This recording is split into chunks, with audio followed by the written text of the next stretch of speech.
नमस्कार दोस्तों, खास कार्यक्रम में आपका स्वागत है और हमारे खास मेहमान है मनोज तिवारी। तारुफ मैंने करवा दिया, आप सब जानते हैं, अच्छे तरीके से जानते हैं। 2 मरतबा सांसद रहे हैं, सिंगर भी हैं, डायरेक्टर भी हैं और क्या क्या है ये खुद ही उनसे जानेंगे। मनोज जी, आपका स्वागत है। बहुत बहुत धन्यवाद आप सभी को जो देख रहे हैं। जी वेल, कल आपने प्रचार किया और आप भाप लेते हैं सिचुएशंस को, क्या लबाब लगता है आपको अपनी पार्टी को लेकर के? कल मैंने जिस प्रकार से देखा है जम्मू को, खोड़ को, मुझे पूरा विश्वास है कि ये जो टीडीसी का इलेक्शन है, ये भारतीय जनता पार्टी को जम्मू कश्मीर की जनता प्रेम देने जा रही है, सपोर्ट करने जा रही है। जी, आप किन मुद्दों पे, यानी पार्टी किन मुद्दों को लेकर के पब्लिक के बीच में जा रही है, ये बड़ा इंपॉर्टेंट। देखिए, सबसे बड़ी बात है जनता का विश्वास। वो विश्वास भारतीय जनता पार्टी में जम्मू कश्मीर की जनता का हो चुका है। कास्ट और रिलीजन से ऊपर उठ के हो चुका है जी।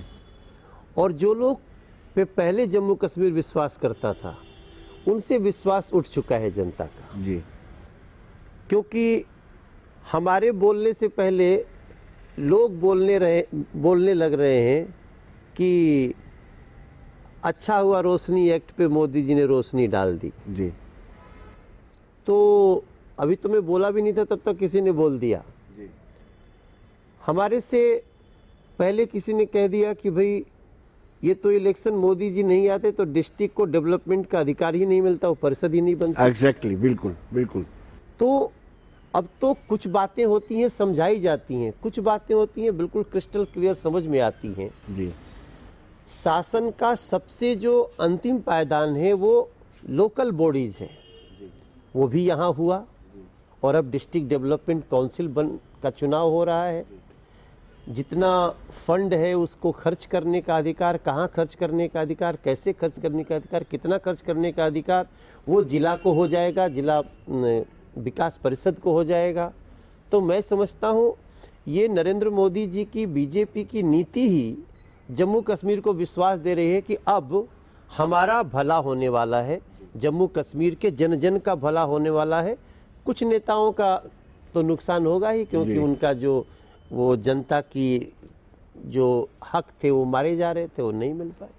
मनोज जी, आपने रोशनी का जिक्र किया तो मैं भी थोड़ी सी रोशनी इस पर डाल दूं। रोशनी को लेकर के भारतीय जनता पार्टी ने चुनाव प्रचार में पूरा इस्तेमाल किया, लेकिन बाद में जब सरकार ने पुनर्विचार याचिका दायर कर दी कि कोर्ट दोबारा इस पर विचार करे कि जो आपने आदेश दिया है कोर्ट ने, क्या उचित है या नहीं, फिर कहीं ना कहीं लोग डाउट करते हैं, कहीं भाजपा के लोग तो नहीं शामिल हैं, इसलिए रोशनी को रोक दिया गया। देखिए, ये तो स्पष्ट है कि कौन शामिल है। जी। और अगर आपको बताऊं कि अगर कोई भाजपा का भी कहीं किसी तरह से शामिल होना आया तो उसके साथ भी सेम ट्रीटमेंट होगा। ये नरेंद्र मोदी का शासन है, यहाँ जो ईमानदार है हम उसके साथ हैं जी। जो ईमानदार नहीं है उसको सुधरना पड़ेगा, उसको पनिशमेंट भोगना पड़ेगा। तिवारी जी, 370 हमने संशोधित किया सर, और 35 को हटाया, मैंने भी वोट दिया। हाँ, तो आपको लगता है कि उसका बेनिफिट भी मिल रहा है? बिल्कुल मिल रहा है जी। उसके लिए तो जम्मू कश्मीर की बहुतायत जनता वर्षों से इस बंधन को तोड़ना चाहती थी। जी।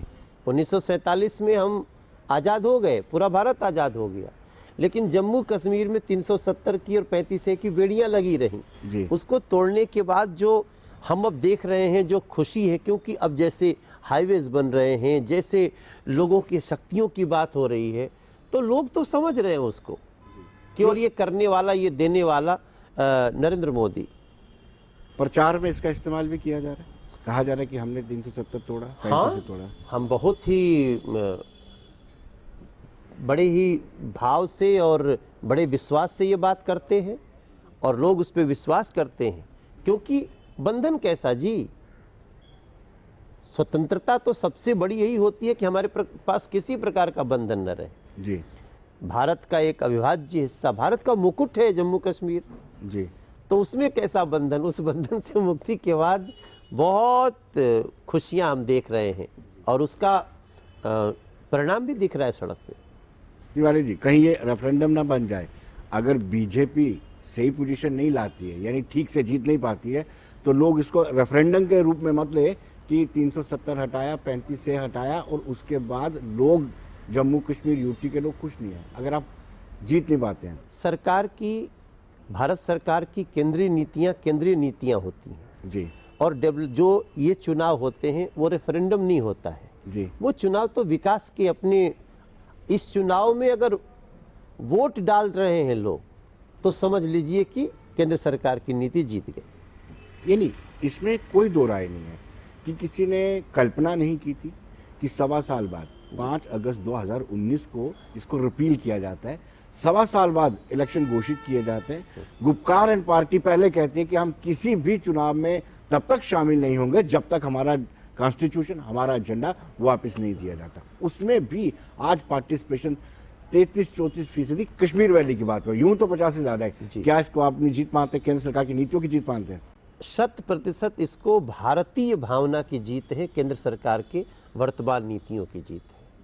लेकिन कहीं ना कहीं गुपकार अलायंस वो बार बार ये कह रहा है कि केंद्र सरकार को 370 वापस करना पड़ेगा, 35 से वापस करना पड़ेगा, और इस बेस पर वो इमोशनल कार्ड कश्मीर में खेल रहे हैं कि हमें इस ये वोट डालो कि हमने आपको 35 से वापस दिलवाना है। देखिए, ये सब निर्णय भारत की संसद करती है। भारत की संसद ने निर्णय किया है जी, इसमें सुधार भी भारत की संसद कर सकती है।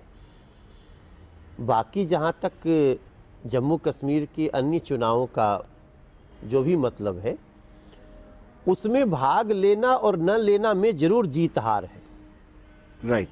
पंचायत का चुनाव आपने देखा, जिन्होंने विरोध किया, बाइकआउट किया, और वही लोग आज डिस्ट्रिक्ट डेवलपमेंट काउंसिल में भाग ले रहे हैं। तो उनको समझ में आ गया कि ओ हम गलत थे, हम गलत थे, हमें इस लोकतांत्रिक प्रक्रिया में आना पड़ेगा, क्योंकि जम्मू कश्मीर की जनता ने उसको एक्सेप्ट कर लिया।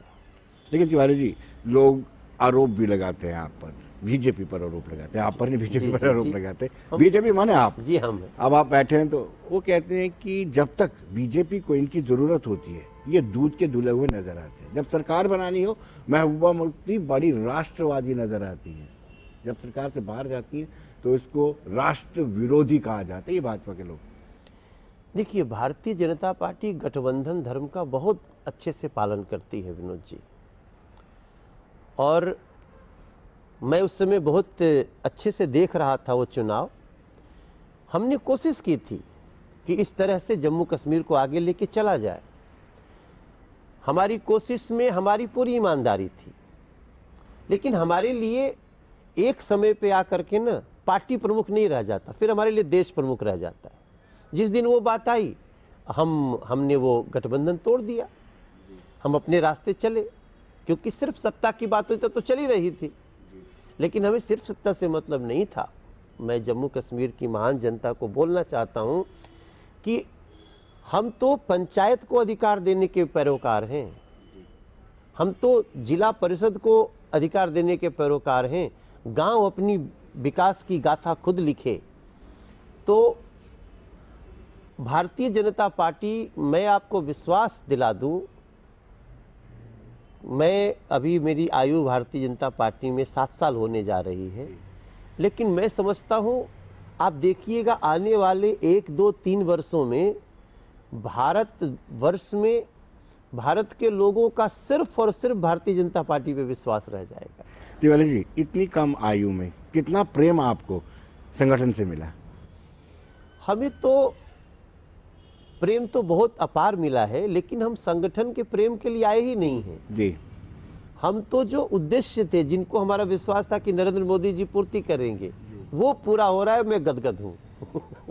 तो कहीं ना कहीं आपको लगता है कि जब आपने नेशनल कॉन्फ्रेंस से मिलकर हुकूमत बनाई थी दिल्ली में, नेशनल एनडी के पार्टनर रहे हैं जी, अब जब उन्होंने चाइना को लेकर किसी तरह की स्टेटमेंट दी, हाँ, तो डॉक्टर फारूक अब्दुल्ला का कहना है कि जब मुझे जिनेवा में लेके जाना था, पाकिस्तान के खिलाफ बुलवाना था, तब मैं इनको राष्ट्रवादी दिखा, आज मैंने चाइना की बात की तो मुझे राष्ट्र विरोधी कहा जाता है। अब तो देश कह रहा है, हम क्या कहें। जब वो जिनेवा गए होंगे तो उस लायक रहे होंगे। जी। जब आज उनका जिस बातों पे विरोध हो रहा है, जिस विचारधारा पे, वो पूरा देश कर रहा है, तो हमारे लिए देश की भावना सबसे ऊपर है। और ये तो फारूक अब्दुल्ला जी को खुद ही विचार करना चाहिए, उनको अपनी आत्म निरीक्षण करना चाहिए कि ऐसा क्या हो गया कि कभी कभी मैं बताऊं, मैं उत्तर प्रदेश बिहार से आता हूं और हम लोग कभी उनको बड़े आदर से देखते थे जी। लेकिन वर्तमान में जो उन्होंने चीन का नाम लिया, जिन परिस्थितियों में लिया, तो वो बहुत नुकसान हो चुका उनकी इमेज का। लेकिन कहा जाता है कि जब वो सत्ता में होते हैं उनसे बड़ा नेशनलिस्ट ही कोई नहीं होता। तब कहते हैं कि पाकिस्तान में जो आतंकी कैंप चल रहे हैं उनको उड़ा दो। जब सत्ता से बाहर जाते हैं तो फिर वो इतने बयानात देते हैं जो राष्ट्रहित में नहीं होते हैं। अब तो देखिए, भारतीय जनता पार्टी जब किसी का सही परिचय पा लेती है, उसके बाद वो देश हित में अपना निर्णय लेती है। उस पर बीजेपी चल चुकी है, बीजेपी गठबंधन चल चुका है। जी मनोज जी, ये कहा जाता है कि कहीं ना कहीं जो विपक्ष है उसका ये आरोप है कि असंवैधानिक तरीके से आपने 370 और 35 को रिपील किया, हटाया है। कितना सही है ये? दरअसल ये असंवैधानिक रूप से लगा था, आपने संवैधानिक तरीके हमने से संवैधानिक तरीके से उस गलती को डिलीट कर दिया जी, जो कभी हमारे देश के नेताओं ने किया था। और आप बताइए, भारत का संविधान है, संसद के दोनों सदनों से पास कोई भी संवैधानिक सुधार, उसको कोई गलत कहे और अपने चुपचाप अकेले दो लोग मिलकर कोई निर्णय लेके थोप दे देश पे और किसी स्टेट पे, वो तो असंवैधानिक ही माना जाएगा। अब जाके संवैधानिक हुआ। लेकिन लोगों का कहना है कि लैंड और जॉब को प्रोटेक्ट किया जाना चाहिए था, जिसको नहीं किया गया है। आरएसएस चीफ मोहन भागवत ने भी ये कहा था कि कहीं ना कहीं जम्मू कश्मीर के लोगों की जमीन और रोजगार को प्रोटेक्ट करना चाहिए था। जम्मू में भी इसको लेकर के थोड़ी निराशा वो इसलिए है कि अगर आप हिमाचल में ऐसा कर सकते हो, नहीं, यहाँ भी उसी भावना से बढ़ रही है। यहाँ के लोगों का जॉब हो, यहाँ के लोगों का अधिकार हो, वो कभी भी भाजपा के राज में कभी भी खंडित नहीं होगा, इतना मैं विश्वास दिला सकता हूँ। नरेंद्र मोदी जैसे व्यक्ति जो कि जनता के लिए ही जी रहा है, जिनका हर कदम जनहित में है, जनता को मजबूत बनाने में है, उनसे जम्मू कश्मीर का बच्चा बच्चा ये विश्वास रखे कि जम्मू कश्मीर के हितों का कभी भी नुकसान नहीं होने देंगे। तिवारी जी, ये सच्चाई है कि कहीं ना कहीं जम्मू खित्ते के साथ निरंतर पक्षपात होता रहा है। इवन की पीडीपी बीजेपी की सरकार थी, तब भी ब्यूरोक्रेसी पीडीपी के साथ ही कश्मीर का ही फेवर करती रही। क्या अब आपको लगता है कि जम्मू को ड्यू शेयर मिलेगा, जम्मू के हितों की रक्षा की जाएगी? बिल्कुल, हर हाल में लद्दाख को अपना अधिकार जैसा था वो मिलना शुरू हुआ है। और हम भी कई जगह बात किए ना, तो हमको बताए लोग कि थोड़ा भेदभाव होता था जम्मू और कश्मीर में। अब वो भेदभाव का समय समाप्त हो गया है। अब तो सबका साथ सबका विकास पूरी गति के साथ शुरू हो गया है और ये जारी रहेगा। क्या आपको लगता है कि कल ही एलजी, आप मिले भी थे कल एलजी से, उनका एक कल स्टेटमेंट आया था कि ये मेरे लिए दोनों निगाहें, दो आंखें हैं, कश्मीर और जम्मू, दोनों को ही एक ही निगाह से देखा जाएगा। क्या ऐसा पॉसिबल हो सकता है कि जम्मू? यही नरेंद्र मोदी जी की और भारतीय जनता पार्टी जी की सोच है। डॉक्टर श्यामा प्रसाद मुखर्जी जी की सपनों का जो जम्मू कश्मीर है, उसमें हम भेदभाव होने ही नहीं देंगे। हम इस बात के विश्वास के पैरोकार हैं कि शरीर का कोई भी हिस्सा, अगर हमने किसी हिस्से को कमजोर छोड़ दिया तो फिर स्वस्थ शरीर नहीं हो सकता। वो बात हम जम्मू कश्मीर के साथ करके दिखाएंगे, ये हमारा वचन है।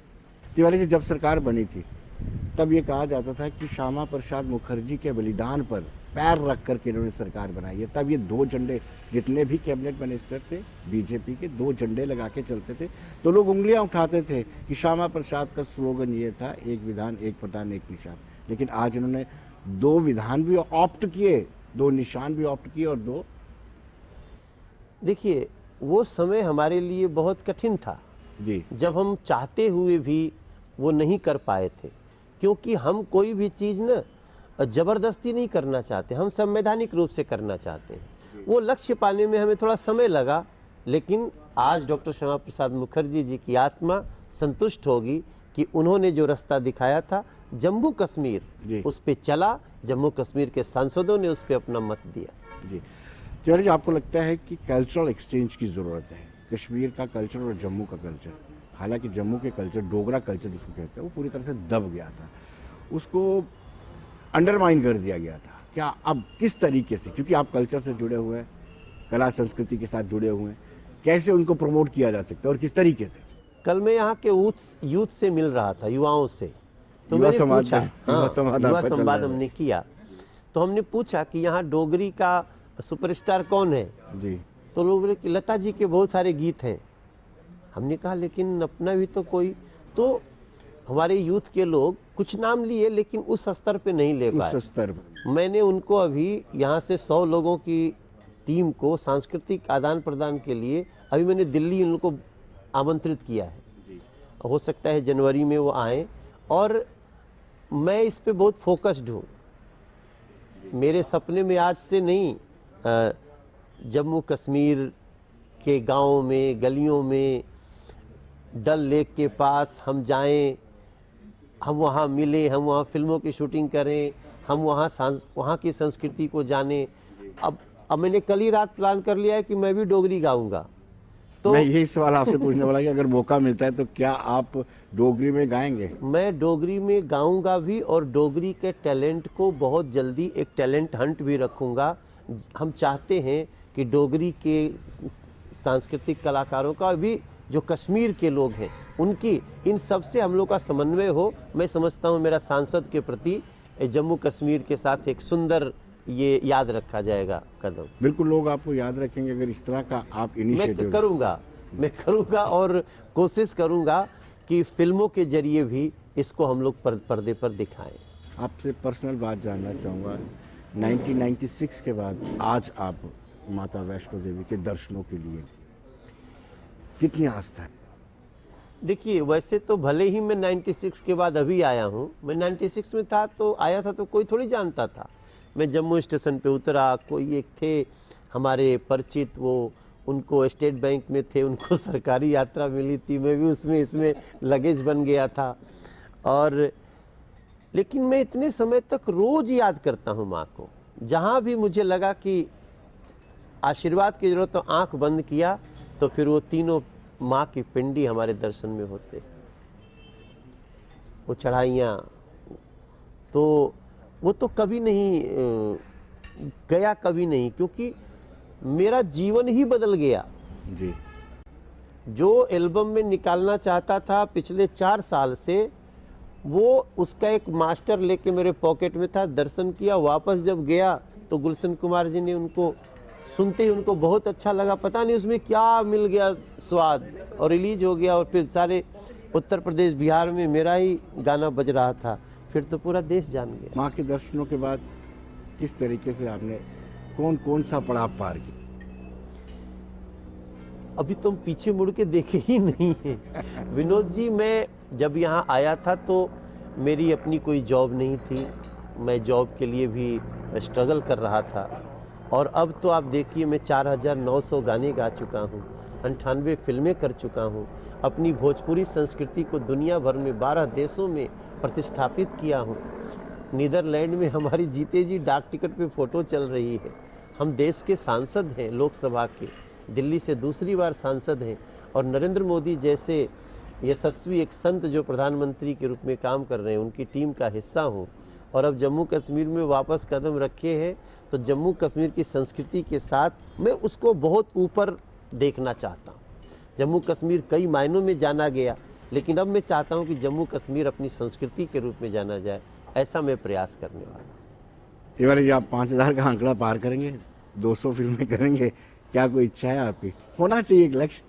देखिए, ये तो साल भर में, चूंकि मेरा ज़्यादातर समय अभी तो नरेंद्र मोदी जी के साथ पार्टी के काम में जा रहा है जी, इसलिए वो फिल्म का तो समय नहीं मिलता, क्योंकि फिल्म के लिए 30 दिन एक साथ चाहिए। तो हम लोगों के पास इस समय 3 दिन लगातार खाली नहीं है।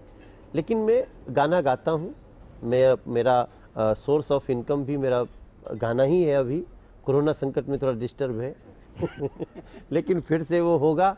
जैसे पूरा देश दिक्कत में, कोरोना में था, पेंडेमिक में, हमने भी उसको झेला है। आगे सबका रास्ता खुलेगा, मेरा भी खुलेगा। मैं जल्दी 5000 पार कर लूँगा, और कोशिश कर रहा हूँ कि फिल्मों का शतक लग जाए। जो जी, 2 जी। फिल्मों से रुका हुआ है। क्या पता वो जम्मू कश्मीर की धरती से ही पूरा हो। मुझे भी ऐसा ही लग रहा है। बड़ा अच्छा लगा, लेकिन आपसे एक सवाल ये जानना चाहूँगा कि आज माथा टेका, आदमी भविष्य के लिए जरूर कुछ मांगता है, आज माँ से क्या मांगा? देखिए मैं सच में जब माँ के दरबार में जाता हूँ या किसी भी मंदिर में जाता हूँ या किसी और धर्म के भी किसी धर्मालय में जाता हूँ, तो मैं एक ही चीज़ मांगता हूँ कि प्रभु माँ मेरा ध्यान रखना, साथ में पूरे देश का ध्यान रखना, इतनी ही मानता हूँ। मुझे नहीं पता, मैं कुछ विशेष तौर से नहीं मांगता माँ से। और जब जगदम्बा ध्यान रखने लगेंगी तो फिर आप सोचते रहिए ना, सब होता जाता है। मेरा तो इस 24 वर्षों में कोई ऐसी इच्छा ही नहीं थी जो पूरी नहीं हुई है। तिवारी जी, लोग आरोप लगाते हैं कि श्री माता श्राइन बोर्ड ने विकास नहीं किया। आप यानी 1996 में आए थे, आपने देखा था, और आज कितना बदलाव आपको नजर आया? बहुत बदलाव हो गया है। अब तो मैं देख रहा हूँ अधिकारी से इलेक्ट्रिक गाड़ियाँ भी चल रही हैं। Yes yes. तो वो, क्योंकि मैंने बहुत लोगों को बहुत तकलीफ में चढ़ते हुए देखा है, तो इतनी शारीरिक परीक्षा लेने का इतने इस युग में बहुत आवश्यकता नहीं थी। अब तो देख रहा हूँ एक सड़क भी बन गई है जी, और alternate सड़क। लोगों को दोनों ऑप्शन है। जिनको इलेक्ट्रिक गाड़ी में जाना हो, हेलीकॉप्टर भी चलने लगा है। तो मैं, और बीच में पानी पीने के बहुत अच्छे अच्छे स्थान बनाए हुए हैं, बहुत सफाई है। मैं देखा स्वीपर भी लोग स्वीपिंग कर रहे थे, झाड़ू लग रहा है, जगह जगह सुरक्षा के बहुत अच्छे इंतजाम हैं। तो कुल मैंने तो मैं समझा, मैं जो माँ वैष्णो धाम की व्यवस्था देख के गया था, उससे तो आज बहुत बहुत ऊपर हो चुका है। हम इलेक्ट्रिक में बैठ के भैरव बाबा में दर्शन करके आ गए, जिसके लिए 2-2.5 घंटा हाँ, और ये लगता चीज़ था, तो है। अब वो 25 मिनट में हो गया, 20 मिनट में। तो ये तो बहुत फायदा हो। तिवारी जी, कश्मीर के यूथ को, वो भी हमारा यूथ है, इन सियासतदानों ने, चाहे वो अब्दुल्ला खानदान हो या मुफ्ती खानदान हो, बहुत मिसलीड किया। इन बच्चों के हाथों में किताब होना चाहिए था, लैपटॉप होना, इनको गन और पत्थर सौंपा गया। क्या कहेंगे, इसके बाद ऐसा सुधार आ सकता है कि यूथ भी डायरेक्शन लेस था, डायरेक्शन में आ जाए, दिशाहीन था? मुझे लगता है ना कि अब वो आएगा। हम कई बार ऐसा एग्जाम्पल देखते हैं, मीडिया रिपोर्ट देखते हैं कि कुछ लोग फुटबॉलर निकल गए, कुछ जॉब में आ गए, कुछ लोगों ने अपना स्टार्टअप शुरू किया है, कुछ जो हमारे जवान हैं उन लोगों ने भी बहुत इंटरेक्शन के साथ उनको आगे बढ़ाया है। और मैं दोनों हाथ जोड़ के ना उन लोगों से, कश्मीर के यूथ से मैं रिक्वेस्ट करूंगा कि मेरे भारत के मुकुट कश्मीर के युवाओं, आप सब के सामने एक बड़ा भविष्य है, भ्रम को तोड़ देना है और आइए अपनी एक राष्ट्र की भावना के साथ हम सब आगे बढ़ें, दुनिया पे छा जाएं। आपको हर वो चीज़ जिससे अभी तक आप महरूम थे वो देने को सरकार तैयार है। आप कदम बढ़ाइए, हम आपके साथ हैं। कब आपको ऐसा लगता है, जैसे दंगल फेम थी, उसने भी फिल्म इंडस्ट्री को छोड़ दिया, या फिर आईएएस शाह फैजल, वो नौकरी छोड़ करके पॉलिटिक्स में आ गए, यानी हटते जा रहे हैं, मेन स्ट्रीम से हटना चाहते हैं? मुझे लगता है ना कि बहुत सकारात्मक बदलाव अब हो रहे हैं। जी। मैंने कई बार देखा जो लोग सकारात्मक बदलाव में हैं, कुछ आतंकवादियों ने उनको भी टारगेट किया, लेकिन अब वो बल से नहीं दबा सकते। अब उनका भ्रम टूट रहा है और जो देश की भावना है, जो कश्मीर की मूल भावना है, जो दुनिया का जन्नत है कश्मीर, वो वापस आ रहा है और हम बहुत जल्दी उस पर गर्व करेंगे। जी। भाजपा नेताओं की सिलेक्टिव किलिंग हुई कश्मीर में, अफसोस होता है? बहुत अफसोस है, बहुत अफसोस है। जिस देश में अभिव्यक्ति है, स्वतंत्रता है, सबकी स्वतंत्रता है, फिर किसी एक विचारधारा के लोगों को उनके साथ खून खराबा करना, ये अब उस वेदना को मैं शब्दों में नहीं व्यक्त कर सकता हूँ, लेकिन मैं बोलना चाहता हूँ उन सभी भटके हुए लोगों से कि please come back to home. Tiwari ji, आपको लगता है कि भारतीय जनता पार्टी को कश्मीर की ये लोग, आवाम स्वीकार करेंगे? वो वोट दे रहे हैं तो स्वीकार कर लिया। जी आप लोकतंत्र के प्रक्रिया में शामिल हो गए, स्वीकार है। आप हमें वोट दे रहे हैं, नहीं दे रहे हैं, फर्क नहीं पड़ता, लेकिन आप आज नहीं कल हमें देंगे, क्योंकि हमारा मन साफ है, हमारी नीति साफ है, हमारा नीयत साफ है। जी तो अभी जो लग रहा है कि बहुत बहुत प्यार मिला है, पंचायत चुनाव में हमने देखा ना, जी, बहुत प्यार मिला, और डीडीसी के इलेक्शन में भी हमें पूरी उम्मीद है। बहुत बहुत शुक्रिया तिवारी जी। आप thank you so much Vinod भाई। मैं जम्मू कश्मीर को प्रणाम करता हूँ, मेरे तरफ से सलाम, आदाब। तो दर्शकों, बने रहिए देश दुनिया की खबरों के लिए और मुझे दीजिए इजाजत। नमस्कार।